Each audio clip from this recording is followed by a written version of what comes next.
Ini saya sudah siapkan sebenarnya satu slide. Karena di zaman kita sangat berbeda, terutama dengan di zaman adik-adik yang sekarang. Saya itu lolos LPDP di tahun 2015, dua kali. Jadi saya orangnya pernah gagal sekali dan mendaftar lagi di 3 bulan berikutnya baru lolos. Saya menemukan begitu banyak pelajaran dari kegagalan saya sebelumnya. Saya coba introspeksi diri dan akhirnya saya menemukan, oh ternyata saya gagalnya ketika menjawab pertanyaan seperti ini dan lain sebagainya. Nah, tapi sebelum itu beda di sekarang, teman-teman, lebih banyak sudah di blended, jadi ada yang wawancara daring, ada yang wawancara. Saya pikir tahun di batch 2 nanti ini penerimaan LPDP itu sudah luring wawancaranya. Saya pikir itu penyampaian dari pihak LPDP bahwa diusahakan untuk batch 2 sudah luring wawancara, beda dengan yang sekarang masih bisa daring, terutama yang akan tes ini di sesi pertama di tanggal 11 ke atas. Baik, teman-teman, ini saya pikir teman-teman kalau kita berbicara terkait seleksi substansi, maka wujudnya itu adalah wawancara. Ya. Jadi tidak ada yang lain selain wawancara. Dan saya pikir kalau kita berbicara terkait seleksi substansi ini adalah seleksi terakhir dari teman-teman setelah melewati seleksi administrasi dan seleksi skolastik. Saya selalu katakan kepada teman-teman yang mau lolos sampai tahap seleksi substansi itu untuk benar-benar serius. Karena apa saya pikirnya? Bahwa Anda itu yang sudah sampai di tahap wawancara itu artinya sudah ada satu kaki Anda di kampus yang Anda ingin tuju nanti. Sayang sekali di seleksi terakhir ini jika teman-teman gagal. Itu artinya bahwa saya berharap siapapun yang sudah sampai tahap seleksi substansi atau seleksi wawancara, maka harus benar-benar memiliki ikhtiar yang serius belajar. Mencari banyak informasi dari teman-teman sebelumnya, bertanya kepada award-award yang telah melewati proses seleksi wawancara, tidak sekadar mengandalkan, saya selalu begini, takdir itu pasti. Tapi kalau teman-teman mengandalkan itu tidak ada usaha, maka saya pastikan maka apa yang Anda inginkan tidak terjadi. Ya, dan sekali lagi saya ingin tekankan buat teman-teman, sayang sekali kalau Anda gagal di seleksi wawancara sebagai seleksi terakhir setelah Anda melewati 2 seleksi yang lainnya, yang cukup berat juga. Itu ya. Nah, pertanyaan paling mendasarnya sebenarnya adalah bagaimana Anda menghadapi seleksi substansi atau seleksi wawancara? Apakah Anda berpikirnya bahwa seleksi wawancara itu hanya sekedar ngomong? Atau ada kemampuan Anda sebagai mitra tutur menjawab dari pertanyaan reviewer? Ataukah hanya sekadar untuk melatih Anda hanya sekadar untuk melatih kemampuan bicara Anda? Atau ada yang lain? Ini pertanyaan paling mendasar buat teman-teman. Jangan sampai teman-teman berpikir prosesi wawancara itu adalah sekadar bagaimana saya menjawab apa yang ditanyakan oleh pewawancara. Ya. Jadi sebenarnya di seleksi substansi ini adalah waktunya Anda memperlihatkan wajah Anda seutuhnya ke pewawancara, mental Anda, dan memperlihatkan bagaimana kemampuan Anda sebenarnya. Itu yang paling penting. Ini sudah dijelaskan tadi oleh moderator kita. Nah, sebelum menghadapi seleksi wawancara, saya mungkin teman-teman sudah ada yang tahu bahwa nanti itu wawancara kita akan secara objektif menilai ketika wawancara. Mereka punya indikator sendiri bahwa Anda layak atau tidak, mereka punya indikator sendiri. Itu sebenarnya mungkin nanti teman-teman ada yang bisa bocorkan apakah ada yang pernah melihat indikator penilaian dari wawancara kita. Setahu saya, teman-teman yang melakukan sanggah ketika gagal wawancara itu hanya dikasih draft nilai secara akumulasi. Tidak dinilai misalnya apa kemampuannya dia menjawab dengan tepat pertanyaan untuk akademisi, kemampuan dia menjawab dengan benar pertanyaan untuk psikologi, itu tidak jelas. Ya, tapi yang paling pasti jelas adalah Anda akan berhadapan dengan 3 pewawancara. Yang pertama dari akademisi. Akademisi itu biasanya kalau Anda dari jurusan Bahasa dan Sastra Indonesia, biasanya dosen itu juga yang wawancara. Dosen dari jurusan itu juga. Ya, ada juga yang beruntung, misalnya beruntungnya adalah ketika Anda berasal dari jurusan bahasa dan sastra Indonesia dan wawancara dosen teknik, itu ditanya terkait keilmuannya lebih bagus. Karena paling tidak dosen itu tidak terlalu memahami keilmuan kita. Tapi kalau yang bahaya adalah yang tanya itu dosen yang sama dengan keilmuan kita. Nah, itu nanti di bagian akademisi. Yang kedua adalah Anda akan berhadapan dengan psikolog. Psikolog itu saya selalu sampaikan ke teman-teman ketika melakukan pelatihan seperti ini, bahwa di antara 3 pewawancara ini, psikologlah yang paling menentukan Anda lulus, Anda layak jadi award atau tidak. Anda layak untuk menerima beasiswa LPDP atau tidak. Itu. Jadi psikologlah yang paling menentukan dan semua itu. Kalau ternyata akademisimu bagus, ditanya pada saat akademisi bagus, ditanya pada saat pewawancara profesional bagus, tapi kalau psikolog bilang bahwa ini anak punya ego tinggi, ini anak kemungkinan tidak mau mendengar, ini anak kemungkinan punya mental kurang bagus, itu Anda bisa gugur. Jadi, setahu saya selama ini, yang paling menentukan kelulusan wawancara adalah psikolog. Itu ya. Jadi, itu yang paling penting. Misalnya, pertanyaan paling pasti muncul nanti di psikolog ini adalah, apa trauma terbesar Anda? Ya, kalau Anda tidak mampu menjelaskan itu dengan baik, maka psikolog bisa mengambil keputusan bahwa Anda tidak layak.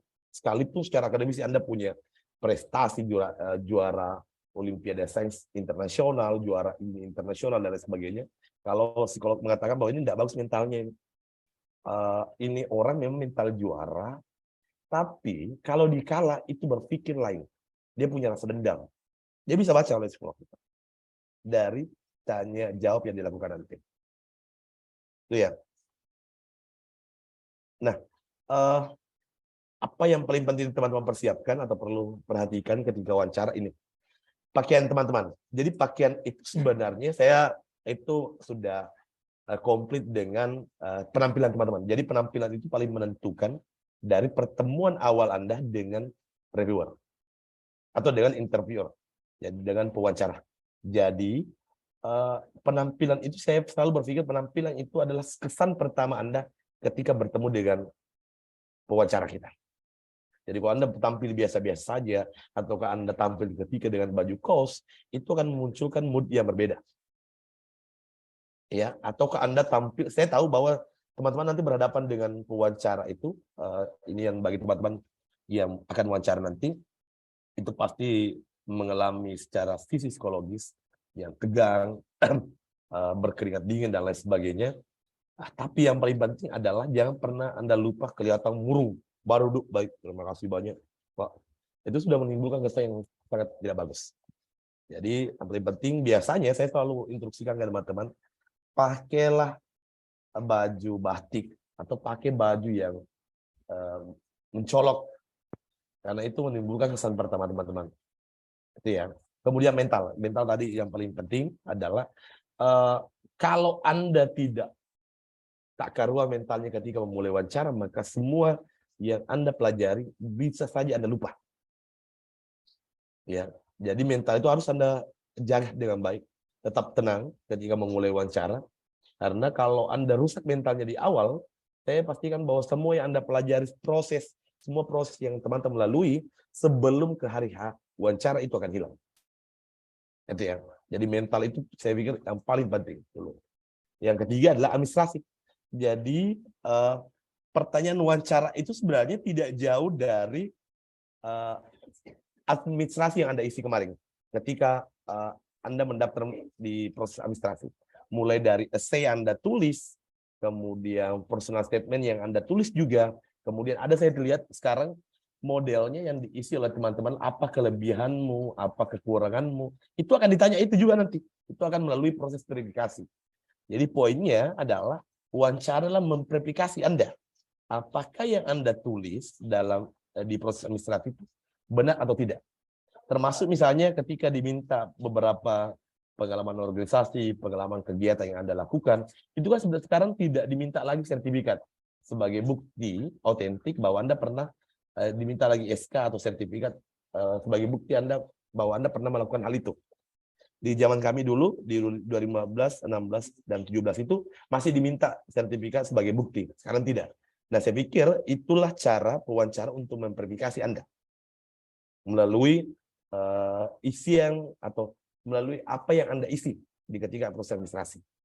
Jadi jangan sampai teman-teman berpikir bahwa proses administrasi kan sudah lewat tuh. Berarti tidak perlu ada yang saya perhatikan. Justru Anda hari ini harus memperhatikan semua apa yang Anda tulis. Itu ya. Apa yang Anda tulis dan itu Anda harus perhatikan betul. Karena kalau tidak maka saya pastikan Anda kerepotan menjawab. Karena ketika ada penjawaban Anda yang berbeda dari essay yang Anda tulis ketika wawancara, maka itu bisa menjadi penilaian dari psikolog. Bahwa Anda itu pelin-pelan mudah berubah. Itu ya. Yang paling penting yang Anda tulis essay atau di personal statement-nya adalah Anda bisa bertanggungjawabkan nanti. Sesuai, dijawab saja. Nah, ini saya ambil saja. Apa saja tes seleksi substansi yang paling penting, pertanyaan yang paling mendasar adalah informasi data diri Anda. Maka pewawancara nanti ini sebenarnya teman-teman akan menggali informasi tentang Anda. Akan menggali pool bagaimana informasi ke teman-teman Anda. Biasanya pertanyaannya begini, coba ceritakan tentang diri Anda. Ya, maka teman-teman boleh mengeksplornya dari data diri yang Anda isi. Itu ya. Kemudian akan ditanya bagaimana informasi rencana studi Anda. Ini kan kalau S3 ada rencana disertasi yang dibuat proposal. S2 harus bersiap karena akan pasti ditanyakan bagaimana rencana studi Anda.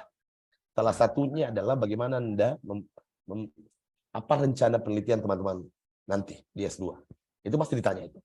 Mungkin ada yang lolos dari teman-teman award di LPDP UM ini yang tidak sempat ditanya terkait itu, terkait rencana penelitian, tapi saya pastikan di antara teman-teman di sini seluruh pengurus award di LPDP UM ini pasti ada yang ditanya mengenai rencana penelitiannya atau rencana tesisnya.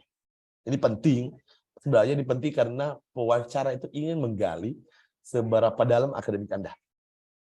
Seberapa dalam kecintaan teman-teman terhadap disiplin ilmu Anda.